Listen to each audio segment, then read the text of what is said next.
3, 2, 1.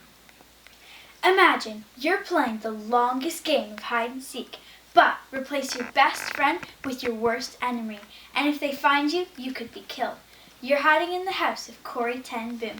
Hello, my name is Amie Brindle, and I'm going to tell you about Corrie ten Boom in the hiding place. We'll go through her early life, what she did for the Jews, and what happened to her after the war. Corrie ten Boom was born on April 15, 1892.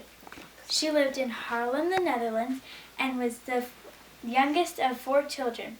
She was named Cornelia ten Boom after her mother, but was known as Corrie all of her life. Her parents were Caspar and Cornelia ten Boom.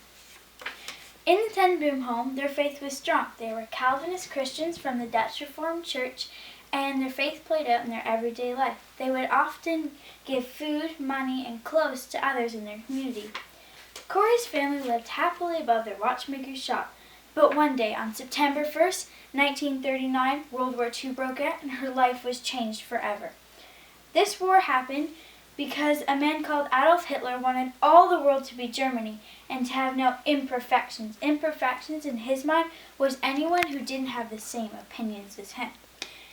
The perfect-looking German would be tall, blue-eyed, blonde hair, and broad shoulders, but Hitler himself was short, dark-haired, dark-eyed, slumpy shoulders, and a terrible mustache. He also wanted to be one of the most powerful men on earth, and to do this, he wanted war and to get rid of anyone who stood in the way of his terrible plan. 8 months after war was declared, Holland surrendered. The ten Booms knew they had to help the Jews because they were being targeted. They were being persecuted, beaten, and even murdered, but worst of all were the concentration camps some of them were taken to. So, the ten Booms decided to make a place for them to hide in. They built a small room through a hole in the wall of Corrie's bedroom because it was the highest part in the house and would give whoever was hiding the most time to get hidden. It was around the size of a normal closet and could hold around 6 people. To get in, you'd have to open a panel in the plaster brick wall and crawl in on hands and knees. Later, the family installed an electric buzzer to give warning from downstairs of a Nazi search.